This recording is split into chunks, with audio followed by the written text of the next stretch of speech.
Hello, everybody. Welcome to the Buckeye Weekly Podcast. I am Tony Gerdeman, here as always with Tom Orr. Tom, how's it going? Tony, great news. I got us a deal to put the podcast on network TV. 3 networks, in fact. It's going to be great. I told them that you could we could do it at like 3 a.m. and, talk about sewing and, medieval blacksmithing. I assume that's probably fine because the network seemed to want that. So I figured I'd be like, yeah, just agree with whatever because I just want to get the deal done. Details, Tony, are for the pores, and I don't have time for that. I wish you would have said something earlier because I sold the show months ago to Apple. And so is that going to be a problem? Yeah. Do we have to talk about produce or computers? Which apples did you sell these to? We've got to do 8 shows a week now, so probably have to talk about both things. So, so we are alluding to the tremendous bit of remindery from Kevin Warren that he is still a figure in the Big Ten. Pete Thamel wrote on Monday at ESPN.com, you can check it out, about Tony Petitti, the new commissioner, Big Ten commissioner, coming in and finding out, hey, these TV deals haven't been signed yet, specifically the NBC thing. And so, here you go. And there's a lot to it. It's a really in-depth article. And I had heard some pushback from people saying, yeah, but now ESPN is going to really come after the Big Ten because they're no longer part of that. But this is just... this is more than just ESPN people participating in this, and I don't think Pete Thamel would be that kind of guy, but I don't even know where to begin. This is like Tony Petitti coming in and basically just buys a brand new house. It's really nice. It's a new build, walks in, everything looks great, and then somebody nudges him and said, the wiring is all done, but it's not connected. So you have to go into the drywall and just, it'll be fine. It's not a big deal, but we've just got to tie up some loose ends, literally. Yeah, to me, this was Kevin Warren, being at a party, going into the bathroom, just absolutely blowing up the bathroom, and then just walking up, not telling anyone, just being like, hey, great party. Thank you for inviting me. I'm going to take some of this to go, and we'll see you. We'll see you. I got to go to Chicago and screw up a stadium deal, I'm sure. So, it's great. It is. I think a tremendous reminder that this is a lesson I think everyone learns at some point. Like, you grow up and you're a kid and you're looking at the people running major corporations and in charge of, gestures vaguely towards Washington, D.C. Pick your major national institution, company, whatever. And it's, if you're a kid, you're looking at it, it's like, wow, these people must be amazing. And it's like, no, there is a certain percentage of every population, just whatever population you want to, that is made up of what is scientifically known as morons. And it feels like there has been indications that the Big Ten has been run by something of a moron for a while. You saw flashes of that in 2020, any public speaking appearance, and boy, Tony, he blew up the bathroom on the way out, didn't he?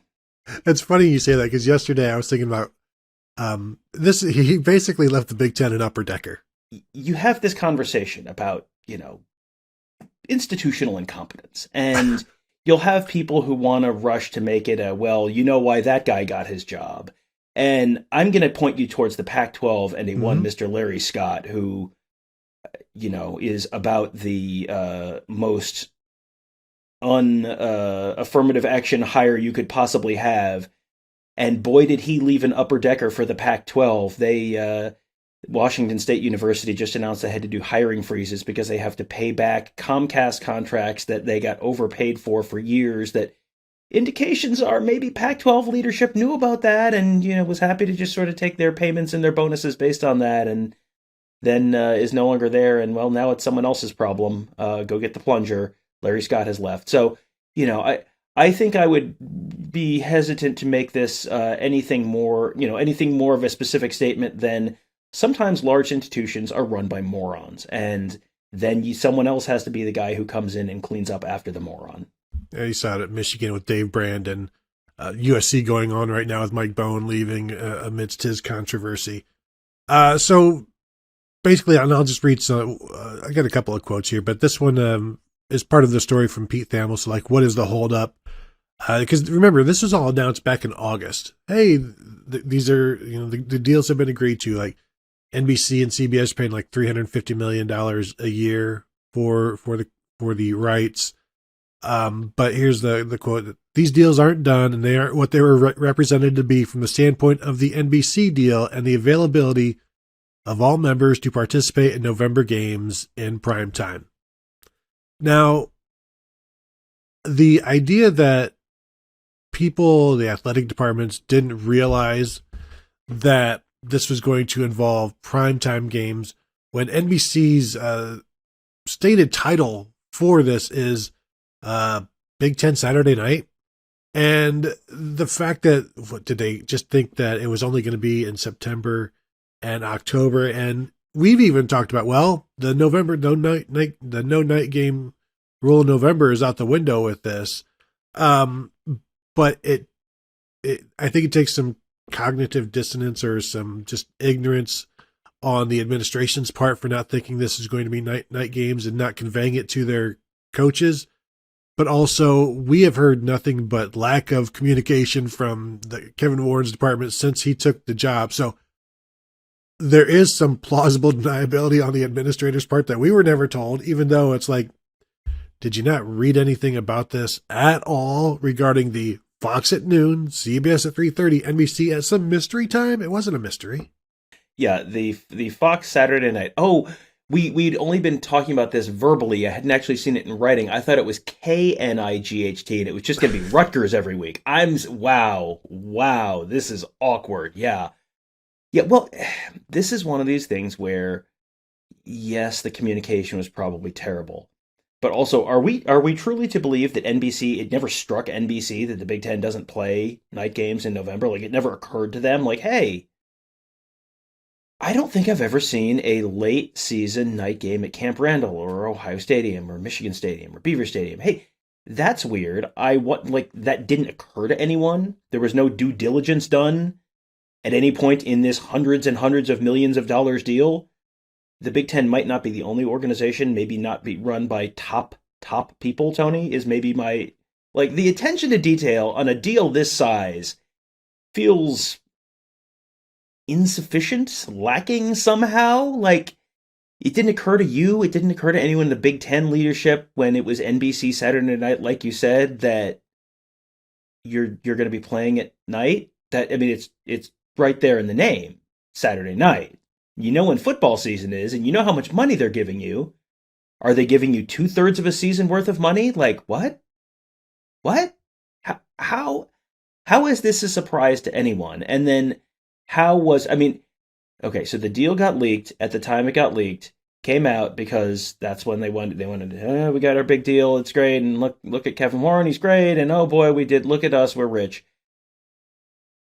That feels like a pretty significant thing that, like, that didn't come up at any point during the conversation. Yeah, this is for the whole season. This is not for, we're not buying half a season. Like, what? I struggle to believe that you have a deal this big with this many adults in the room, and this didn't somehow come up, and this was not viewed as like, this is not necessarily a deal breaker, because it sounds like teams are going to just sort of figure it out, and they announced an Ohio State primetime game against Michigan State in November. That was one of the first ones that came out. So, okay, Ohio State's now done its part, and I'm sure they'll have other teams do their parts, and they'll get it figured out. But this is like the Seinfeld yada, yada, yada. It's like, yeah, we're going to play some football games on NBC at night, yada, yada, yada, and $350 million. Like, okay, you yada, yada'd over something pretty significant there. It almost feels like Warren did this deal knowing he wasn't going to be here for the backlash in terms of this portion. And again, it's just 4 night games in November every year. And next year, this becomes much easier when 2 or 3 of them are going to be in LA, and maybe there's one back here on the land. So it becomes a much less detrimental, or it's not even detrimental. It's just the Big Ten has been doing a game or, a year in November for night games here and there. But I'm guessing, like, as they're doing this negotiating, Kevin Warren's like, oh yeah, we do November night games all the time. My first year, that's all we did. And it's like, well, that's because the season started October 15th or whatever. Because remember, you tried to cancel it. So it's like, yeah, we did it fine. Everything was fine then. So I'm sure nobody's going to have an issue with it. Maybe you have to cancel the season in order to get people to agree, and cancel and then restart it. And people are just thankful to have football. And they're like, oh, we love November night games because it's better than no games at all. Yeah, boy, you're starting to see some common threads there with the communication and how the decisions get made. And, the process that leads up to that might not be a real holistic process, might not have taken all available information into account when you look at the 2020 decision. And we were just at a high school field, my family, for a youth sports thing. We were trying to think about the last time we were at that field. It had been a while. And it was like, oh yeah, we watched like a 6th grade football game here in like September of 2020. And I'm in the stands at that time, like tweeting like, wow, it's a miracle. You can still play football in the state of Ohio, and the pros, and high school, and youth sports. But the Big Ten, impossible.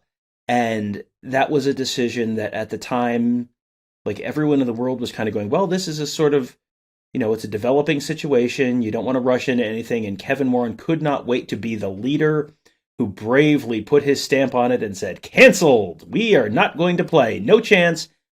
The famous quote, the decision will not be revisited. Close quote.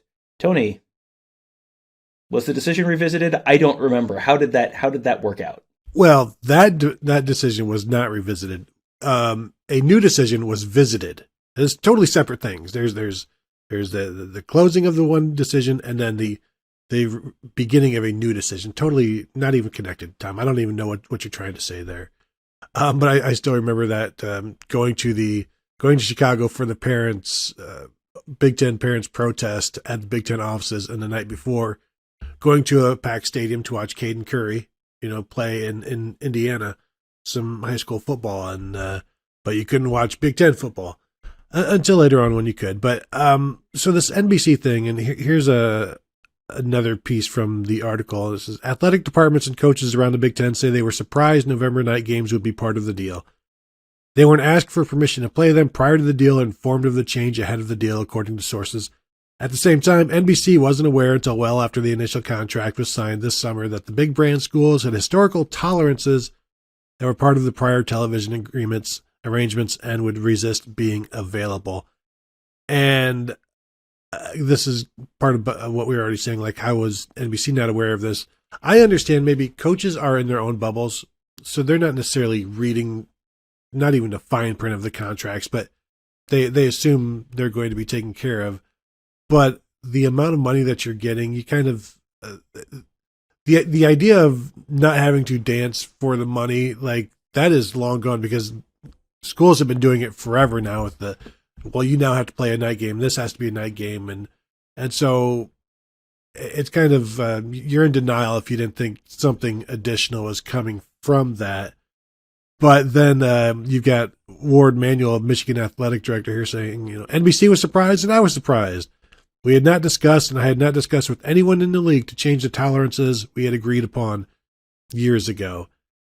And again, the lack of communication from the league office, the commissioner and presidents, I suppose we always need to throw those university presidents in. I don't know how involved they are because they have an athletic director to handle the directing of the athletics and that sort of thing. But I think there's some willful ignorance on the athletic director's part so that they can cry victim to their coaches. Like, hey man, we didn't know. And for the athletic directors to pretend that they didn't know, I think it's kind of cheap. Well, it just feels like either you're just like blissfully ignorant of everything, or you're kind of playing dumb here. Because again, this is not a surprise. It is not a surprise when Saturday Night Football on NBC is going to be played. It's right there in the name. So it feels like, well, I mean, when we talked about this, a week or two ago, when we were talking about how, the rollout of some of the initial TV times and all that kind of stuff, we had a whole conversation about, this is a change to the traditional Big Ten position on November night games, but this is, just the latest in the long series of compromises and changes that are being made, because TV money is what is driving the sport right now, for better or for worse. The folks in charge have decided that TV money is the most important thing, and getting all of the TV money, that is the most important thing. And so you get stuff that gets sacrificed. You get traditions that get sacrificed. You get conferences realigned, which means you're losing traditional rivalries, which means you're now, the latest thing was, hey, they had this traditional objection to Saturday night games in November due to safety, due to people driving home at night when the weather might not be great at night, after a game on, Saturday night at 11:30 in Wisconsin or Minnesota. That's a logical thing when you're in an area where, hey, that might be snow, that might be ice, that might be, things might get a little treacherous at night. Totally makes sense. It was not, it was one of those, I'm not surprised, I'm a little disappointed kind of things when that came out, where, I'm not surprised that they sold out to TV, and what was pitched as a safety thing is now no longer magically a concern because NBC's writing them a big check. But we had this conversation, you and I, Tony, and you and I are not the two single smartest human beings on the face of the earth, and we are not paid to be the ones who are in charge of making these decisions. Yet somehow this struck us as, wow, this is a real change. This is a real change from the tradition, a change from the previous position of the conference. This is a different thing. So are we to believe, Tony, that neither NBC nor anyone on the school side, it never occurred to me? Is that the position we're staking out? Because I'm fine with whatever position everyone wants to stake out, but if that's the position you want to stake out, I don't know that people come off great in that position. Yeah, they're like, well, when you said Saturday night, we didn't know you meant evening. Oh, Eastern time. Oh, I thought you were talking about Europe. I thought we were doing when they play the European, the English soccer games, and their primetime games are 1 in the afternoon. Oh, wow, this is awkward. Sorry about that. I had no idea. We're still on Greenwich Mean Time here. Yeah, sorry. Exactly. We are a GMT conference, so that's both of ours bad. Both of our bads, if you will. Twitter, obviously, you get the best reactions, the most well thought out, and the most sincere, logical reactions. And I did see somebody reply to one of my tweets saying, well, I guess the athletic directors don't care about having hundreds of Big Ten fans die at games or coming home from games because of the blizzards. And Tom, I'm no Jim Ganol. I'm no Ben Gilbert. You worked at Channel 4 forever. You know these weathermen. Do blizzards only happen at night? Blizzards do not, in fact, happen at night. And I guess it is more dangerous to drive at night because you have the added factor of the darkness on top of the potential weather, and it gets colder at night, and so you might have blizzards. And in night games, you have more time for people. One of the things that precipitation is not the only liquid that is a concern when it comes to driving at night after a football game. So, you have people who may be in a less great state to drive their vehicles later in the evening than if they were getting in their vehicles at 4 in the afternoon, for example.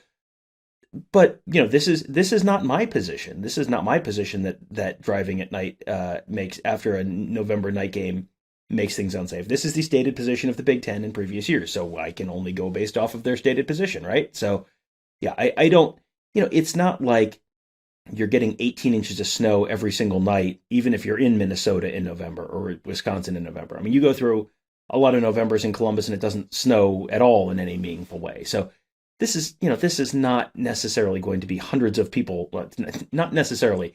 This is not going to be hundreds of people dying every week. It's not even a not necessarily situation. I probably need to hedge that too much. I'm going to boldly state that this is not going to cause hundreds of fatal auto accidents every weekend in Big Ten country. But, I mean, this is one of these, like, okay, for years you've been telling us, this is like when Bill Hancock was the BCS chairman and spent all this time arguing about how a college football playoff would be terrible. And then when Bill Hancock became the college football playoff chairman, all of a sudden, all the things I said before, no, none of those applied. This is the best way to do it.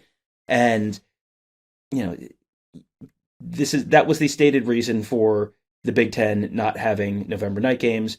So now apparently those are no longer concerns or whatever, because the check is big enough, or it's no longer a concern because, well, we want the money, and even though we didn't agree to it, we'll probably just figure out a way to make it work, because it seems like Penn State, Ohio State, they are willing to find a way to make it work at this point.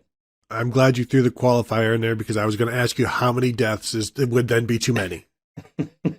We did this in 2020, Tony. This is that's a whole separate conversation. By the way, I went back and looked at the average weather in November in Columbus the last 3 years, and in Lincoln, Nebraska the last 3 years. Average temperatures, average highs, actually just the average between the low and the high, like in the 40s, mid 40s to mid 50s in Columbus. Like no snow, very little snow in the last 3 years. In Nebraska last year, like the average temperatures between 38 and 51 in November. The 2 years before that, mid 40s to high 50s, like very little snow. So it's not the end of the world. And the money part is huge, and that's what I want to go back to, or I just move to this next part about the most egregious thing, or not even the most egregious. One of the two or three things that made me drop my jaw about this was Kevin Warren giving the 2026 Big Ten championship game to NBC, and then the Big Ten ADs and everybody finding out that they then owe Fox $40 million for giving this to NBC, because that's Fox's game, and basically Warren sold it to NBC. And you mentioned all of this money coming in. You hear the ADs already complaining because they'd already spent that money. They had already earmarked that money. So now it's they've got to, pitch in $4 or $5 million to cover, to make up for this. And it's just it's an amazing thing where you can, it's just like selling somebody's, car, your neighbor's car. You want to come get it. Do you have the title and everything? No, trust me, you're good. Hey, NBC, we're going to throw in the undercoating for free in the 2026 season. That's It's very much like, what's it going to take me to get you into this television contract? What I think I really struggle with here is Kevin Warren's background famously was he was an attorney for the Minnesota Vikings. That's his thing. He's an attorney. This is not a, shoulder-rubbing former football coach turned athletic director formed who is hey, he's just a good old boy and he doesn't understand these fancy contracts. You were an attorney. You still are an attorney. How do you not understand that you parties agreeing you can only sell the same thing your Fox was in the room for part of this. How did you cut a side deal with NBC to not have Fox aware of, or was Fox aware of it, but you didn't talk to anyone on the school side? Do you think Fox is is he, let's watch to see is he actually doing this? And it's they were so dumbstruck, they couldn't even say anything. I'm Kevin Warren. Welcome to Big Ten Jackass. Watch me jump this TV contract over this valley. What? How many Big Ten championship games do you think you have to sell in the 2026 season? Where is the disconnect here? It seems impossible to believe that this is how let me circle back to, he's an attorney. Contract law. This is a thing that this is the stated reason that you're here. How? I think NBC was like, we'd really like to have like a Big Ten championship game. He's like, yeah, I'll make that work. Don't worry, I'll take care of that. And then he leaves. It's like NBC has gotten their Big Ten championship game. It's been announced, and it did not, in fact, get taken care of. And now Tony Petitti is trying to figure out. They figured it out. Schools are going to have to give back the money that they had already spent in their mind, or just not get as much as they thought they were going to. And but I think the most egregious, the most insulting thing in this entire article was that the Big Ten is now going to hire a search firm to determine whether or not they should give Kevin Warren a bonus for these television contracts when his contract has no bonus clause in it regarding anything to do with television. This is asinine, and it is it's bizarre. It is, as I tweeted, it shows you just how much money you have when you're like, let's go hire a search firm to see if we should give this guy a bonus when there's nothing in his contract that states that we should give him a bonus. It feels like you should have to perform your job well and competently maybe I'm just being old school here, but it feels like in the past when I've gotten bonuses at work, it has coincided with good work done well, results which exceeded expectations, not like, whoops, stepped on a rake there. Oh, there's another one. Whoop, oh boy. Hey, that was a surprise. Where did all these rakes come from? Anyway, where's my $20 million?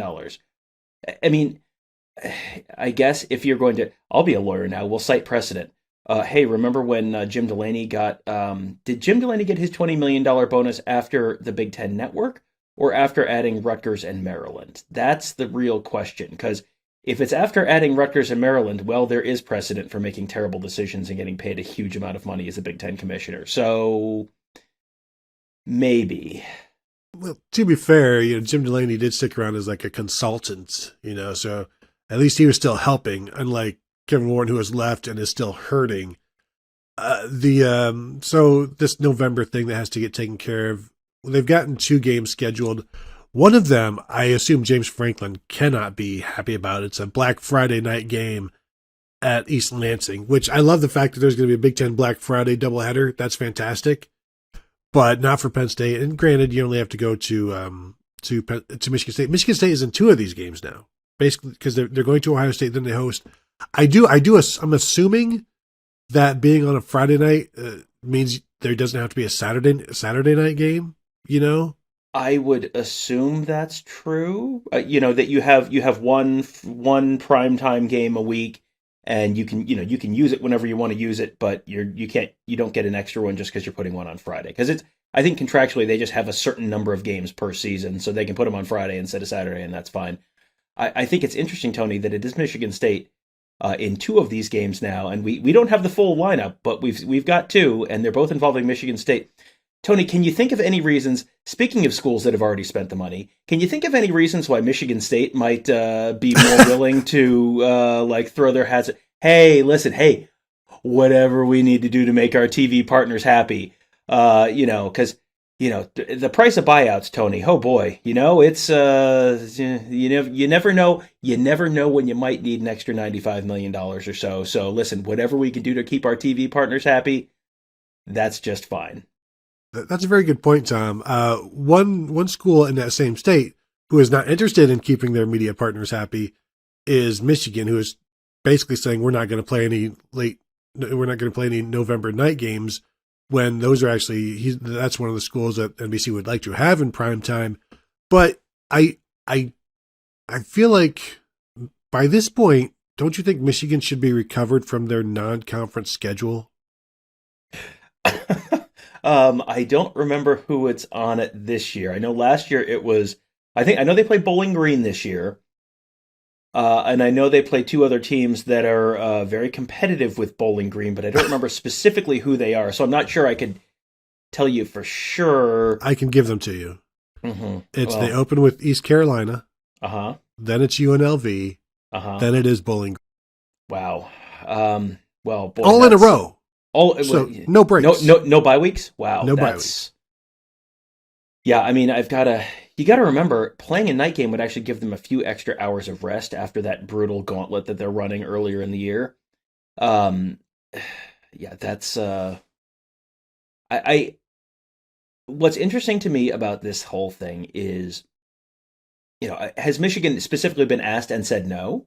Or has Michigan have they not stated yet? Because my assumption is they, I don't know that the Big Ten would allow people to just straight up say no, because I think if Ohio State had the option, they probably would have said no, but it's kind of, the Big Ten has sort of operated for a long time as we're all going to be good teammates and we're all going to help each other out. And yes, Ohio State is getting paid the same amount of money for football as Purdue or Illinois or Northwestern, even though Ohio State's football program is, in TV dollars worth 4x. I mean, a significant multiple of what of most of those other programs are in terms of TV audience and value.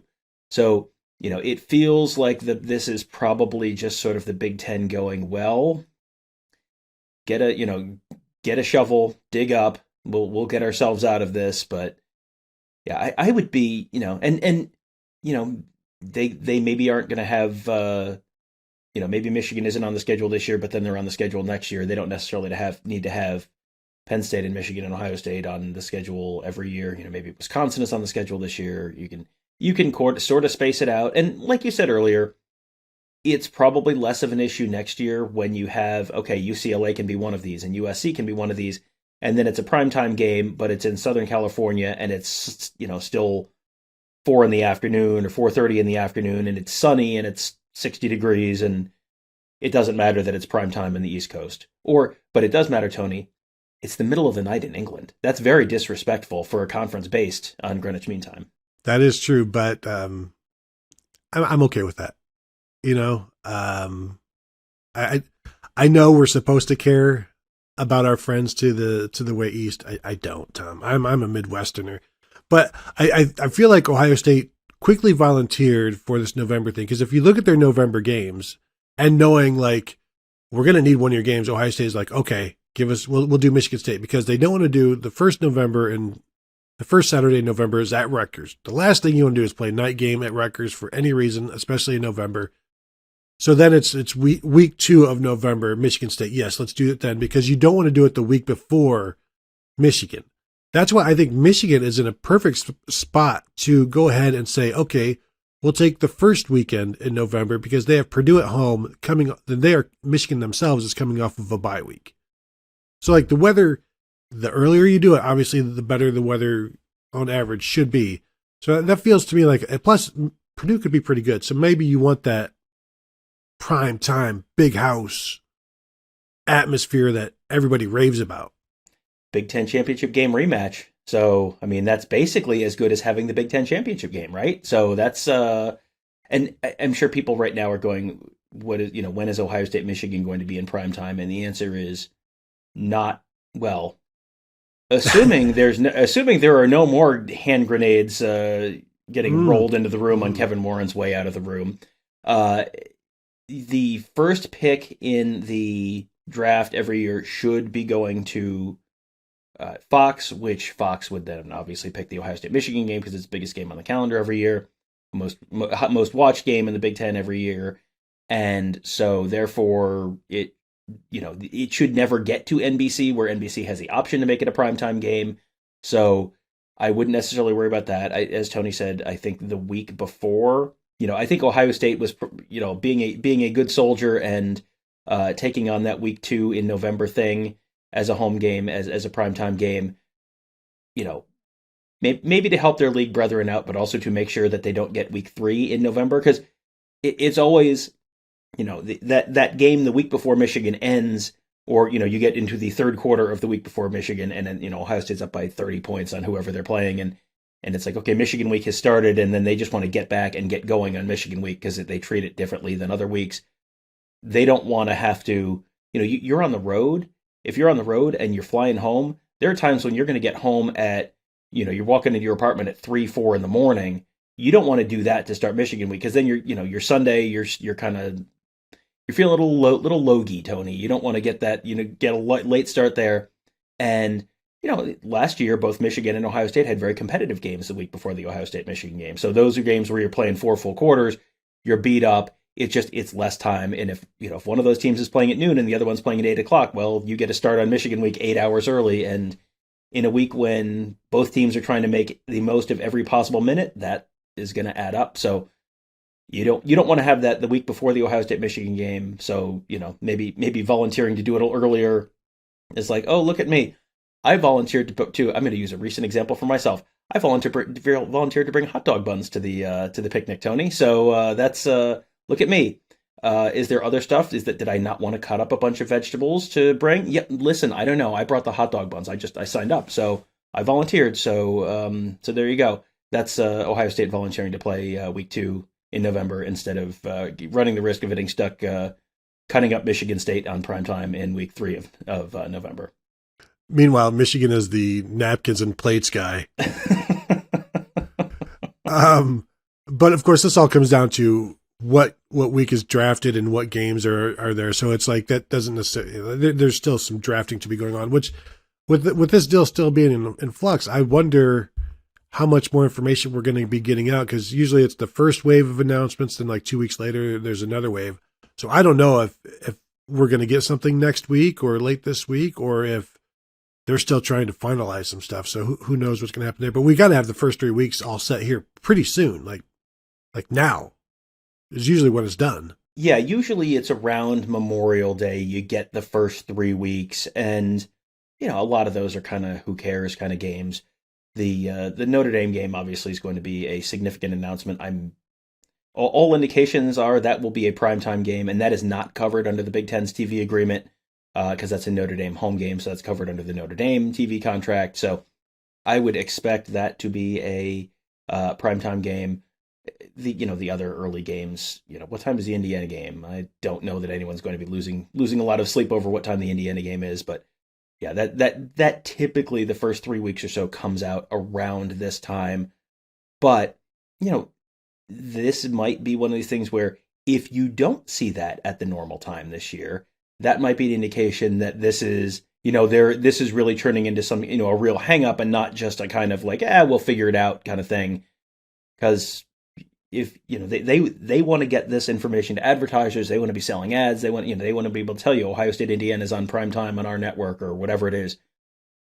You need to sell those ads and you need to know that information. So they want to get it done. So if this drags out, that would be a little bit of an indication to me like, hey, there might be some issues going on behind the scenes.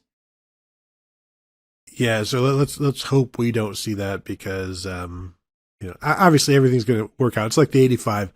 They're going to figure out the TV schedule. They're going to get down to 85 scholarships.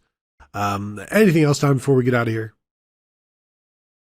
Nope. Let's, it's just so fun to just have all these wonderful changes going on, and you think you understand, you think you know what's going on with all this stuff, and then just, oh, no. So turns out no one knows anything and everyone's bad at their job. That's the best. Always my favorite. But not here. Present company excluded. We are the exception to every rule, yes. That will do it for this episode. I want to thank you all for tuning in. As always, you can find us at BuckeyeHuddle.com. Please become a member. Say hello to us there. Be kind to us. Talk about the Buckeyes, whatever else you want to talk about. YouTube.com/BuckeyeHuddle. And also YouTube.com/@CFB Playbook. More stuff going on there. Check that out. Subscribe to that channel as well. I will just say, this last couple of weeks with the Southern Swing, the content, the recruiting content, if you are at all into that, Buckeye Huddle is a place for you. There was a ton from Mark and even Tom, even Kevin put some stuff out. So that was great to see. Surprising, of course, but great to see nonetheless. So he's going to take the next month off, probably, because that was a lot for him. So, all right, let's wrap it up. Everybody have a good day, and we'll talk to you guys later.